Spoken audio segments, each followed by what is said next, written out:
Capítulo 3. Característica da vida que vence. Também a glória de Israel não mente, nem se arrepende, porquanto não é um homem para que se arrependa.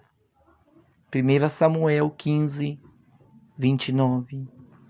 Em hebraico, a expressão a glória de Israel também pode ser traduzida por a força de Israel, a esperança de Israel, o triunfador de Israel, ou a vitória de Israel.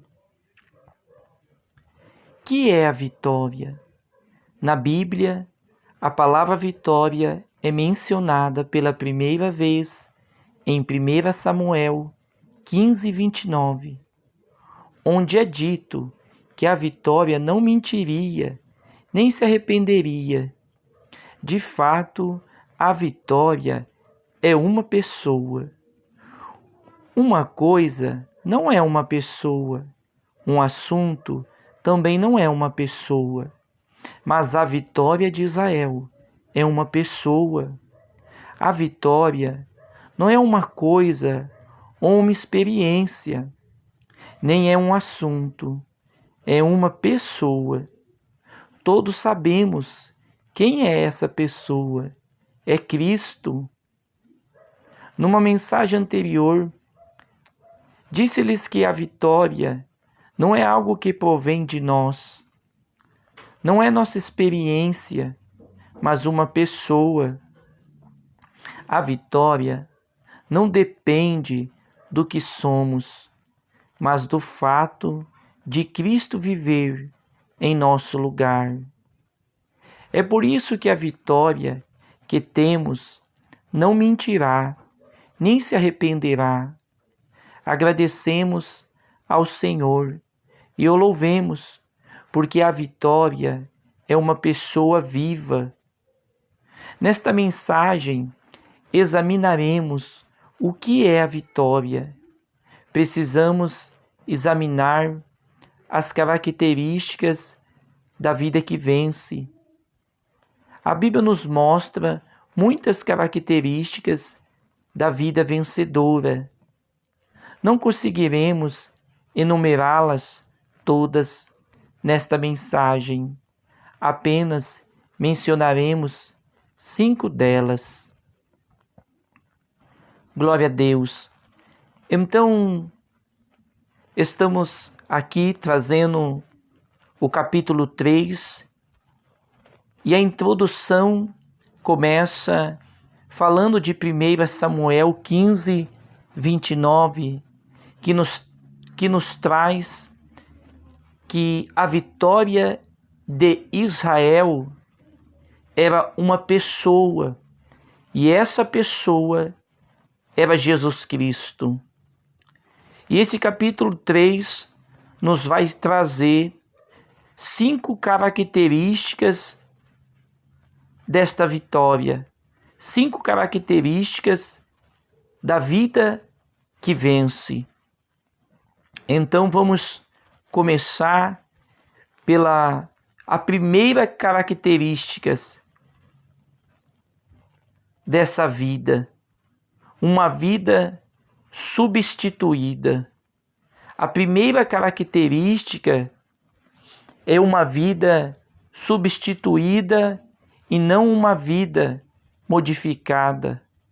Devemos prestar muita atenção nisso, porque a nossa vitória, vejamos que aqui nós vemos que não é uma coisa, não é uma experiência, mas a vitória é uma pessoa.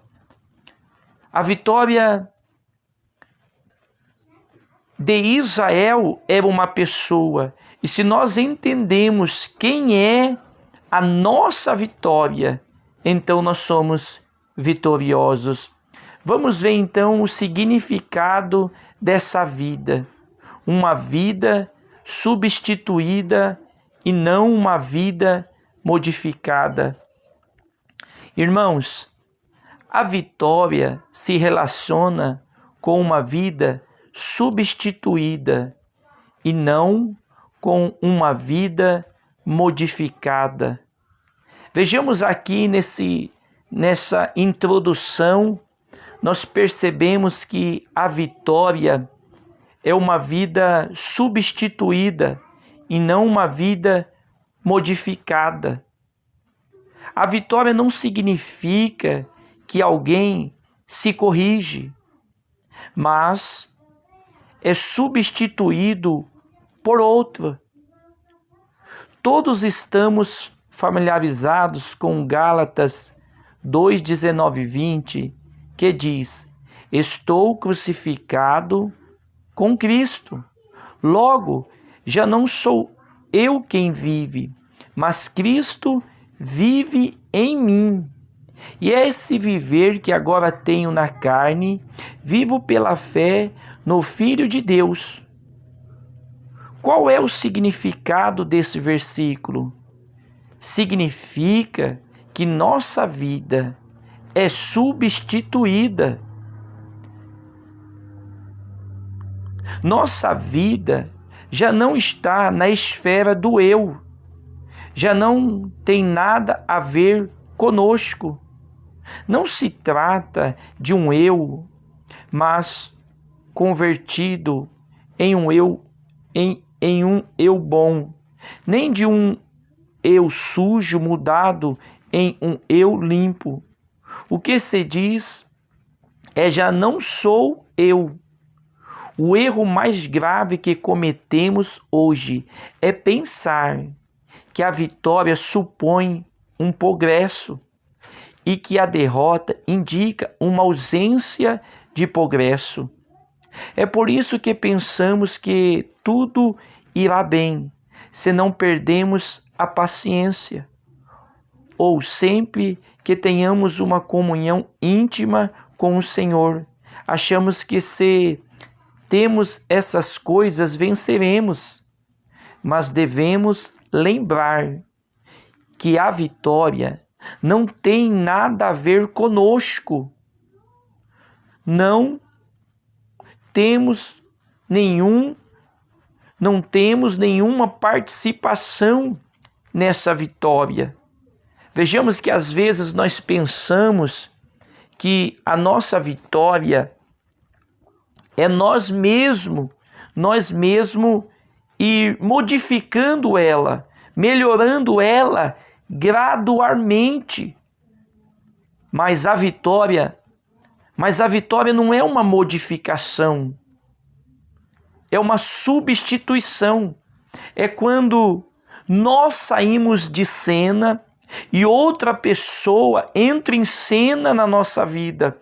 E é essa outra pessoa, chamada Cristo, que nos faz vencedores. Uma vez um irmão me disse, com lágrimas nos olhos: não consigo vencer. Respondi-lhe: irmão, é claro que você não consegue vencer.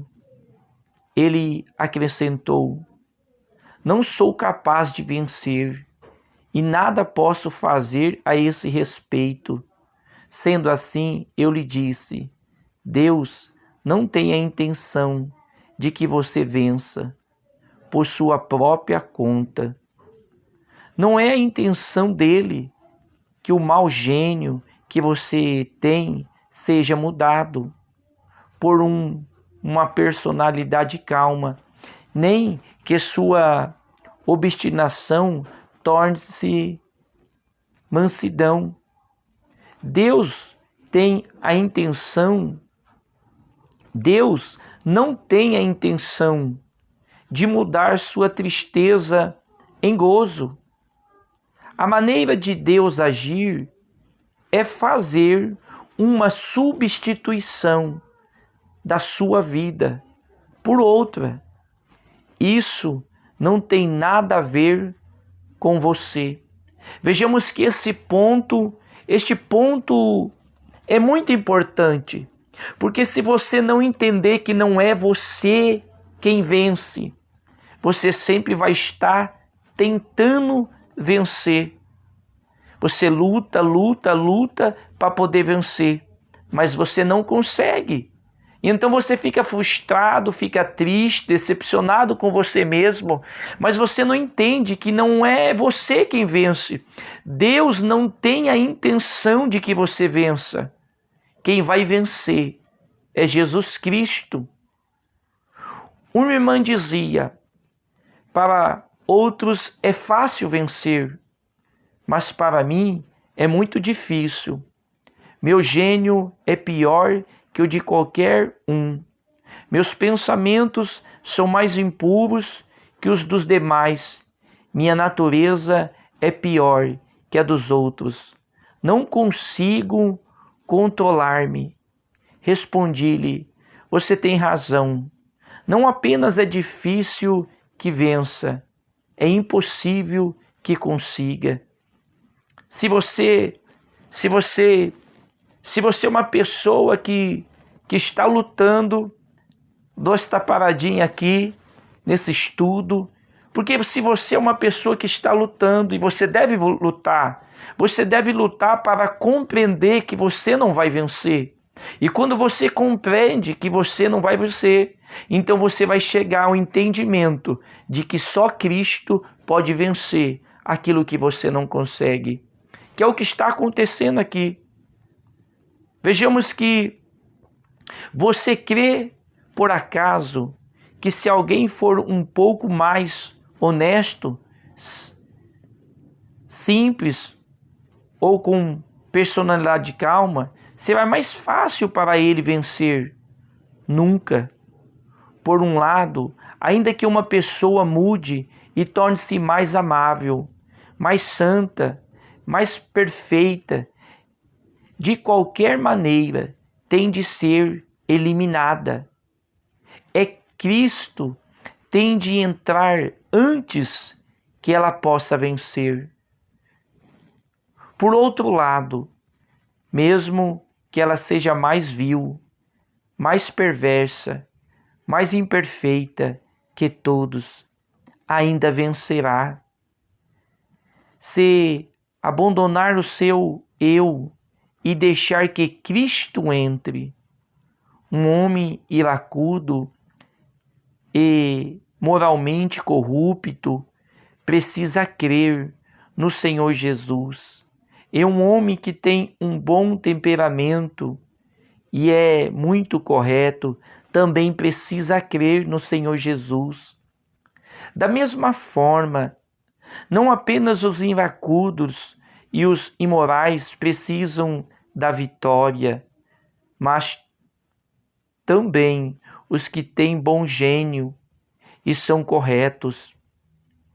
Agradecemos e louvemos ao Senhor, porque a vitória é Cristo e não tem nada a ver conosco. Nunca vi uma pessoa a quem fosse tão difícil vencer como certa irmã que conheci. Ela passou 2 horas contando-me todos os fracassos que teve desde que era jovem, até chegar aos 50 anos. Ela não conseguia vencer seu orgulho, nem seu mau gênio. Sofreu derrotas após derrota. Não havia pessoa tão desejosa de vencer como ela. Mesmo assim, ninguém como ela achava tão impossível vencer. Ela me disse que se existisse pessoas que gostariam muito de vencer, ela deveria ser uma delas. E também que se existisse pessoas que não conseguiriam vencer, ela sem dúvida seria uma delas. Ela se lamentava de seus fracassos e até tentou certa vez suicidar-se por causa deles. Havia perdido toda esperança. Enquanto contava-me tudo isso, sorri e disse-lhe: o Senhor tem outro paciente ideal para ele. Há mais uma vez trabalho para fazer em sua clínica. Ela estava cheia de pecados, orgulho, mau gênio. Uma pessoa que não conhecesse o caminho da vitória talvez dissesse, talvez tivesse dito, contagiada pelo seu bombardeio de palavras. Alguém que não soubesse o que significa vencer, teria concluído que ela não tinha remédio. Mas devemos agradecer e louvar ao Senhor. Eis aqui boas novas. Você não pode mudar. Tudo o que precisa é uma substituição. Agradecemos ao Senhor porque a vida vencedora não é uma emenda, mas uma substituição. Se fosse sua responsabilidade, não seria possível você conseguir, mas uma vez que é responsabilidade de Cristo, Ele sim pode conseguir. A pergunta é: quem vence? Você ou Cristo? Se Cristo vence, não importaria nem mesmo que você fosse 10 vezes pior do que é agora. Irmãos, irmãs, que é a vitória? A vitória não consiste em que você vença, mas em que Cristo vença em seu lugar. O tipo de vitória que vemos na Bíblia acha-se em Gálatas 2:20. Já não sou eu quem vive, mas Cristo vive em mim. É Ele que vence. Paulo disse: eu não vivo mais, Cristo vive em mim. Por isso que Paulo era um vencedor, porque ele saiu de cena para Cristo ser a vitória na vida dele. Quando as pessoas de Fukien discutem com frequência, dizem um dito popular: se su bien, que quer dizer que uma pessoa não muda até que morra. Quando estive em Pequim, disse aos irmãos que todos temos de dizer se su bien a nós mesmos. Louvamos ao Senhor, porque não somos mudados, mas substituídos. Você precisa meditar nisto. É Cristo. Cristo. Precisa haver uma substituição na sua vida. A sua vida precisa ser substituída por Jesus. Certa vez uma irmã perguntou-me qual era a diferença entre uma emenda e uma substituição. Usei então o exemplo de uma Bíblia velha. Se queremos restaurar a Bíblia, temos de trocar sua capa, colocar a lombarda, talvez coloquemos na capa novas letras douradas. Se faltam algumas letras em algumas páginas, temos de escrevê-las.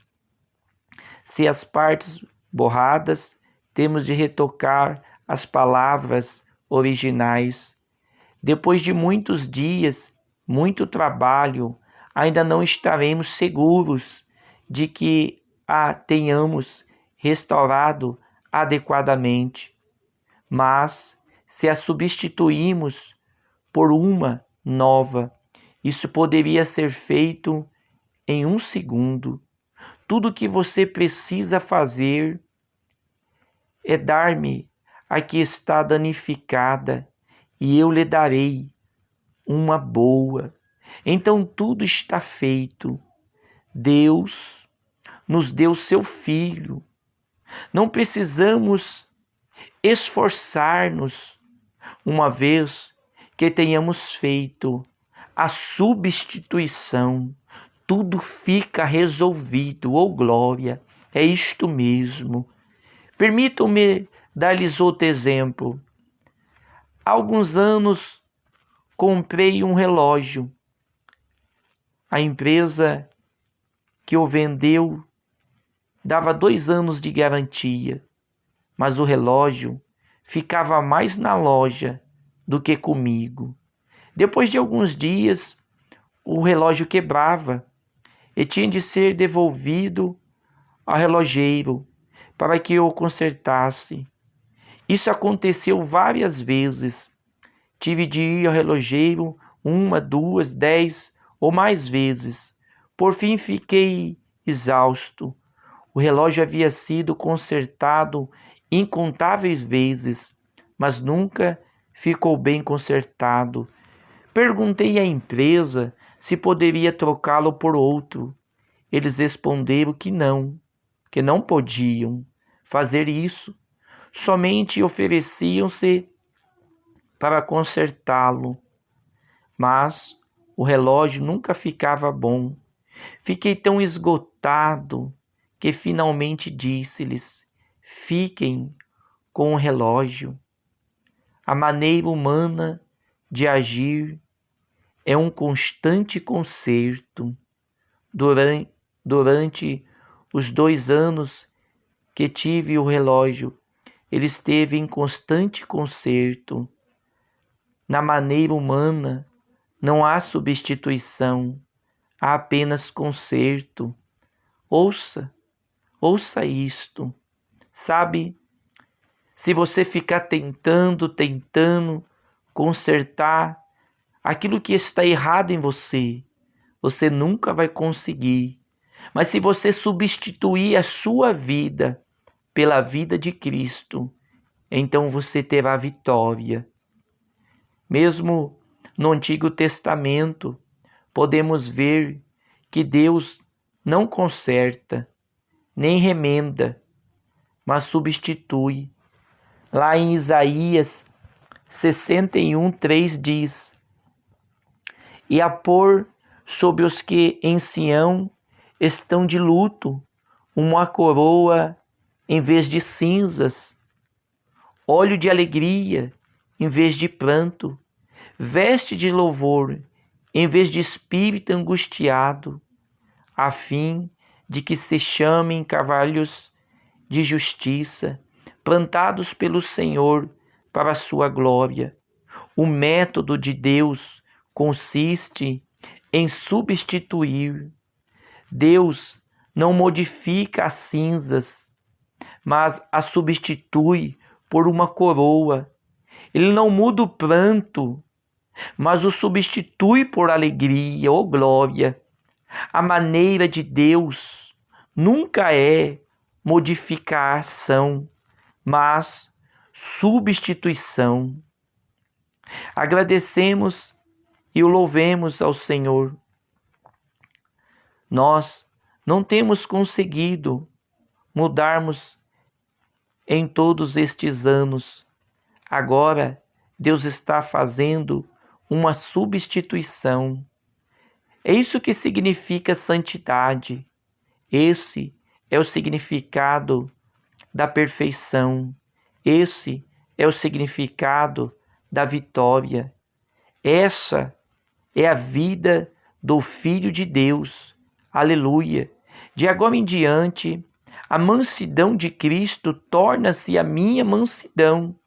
Sua santidade torna-se minha santidade. Doravante, sua vida de oração torna-se minha vida de oração. Sua comunhão com Deus torna-se minha. De agora em diante, não existe pecado tão grande que eu não possa vencer, nem tentação tão grande que eu não possa suportar. A vitória é Cristo, já não sou eu. Haverá algum pecado tão grande que Cristo não possa vencer? Existe alguma tentação tão grande que Cristo não possa superar? Glória ao Senhor. Não temos mais, de agora em diante, já não sou eu quem vive. mas Cristo vive em mim. Louvado seja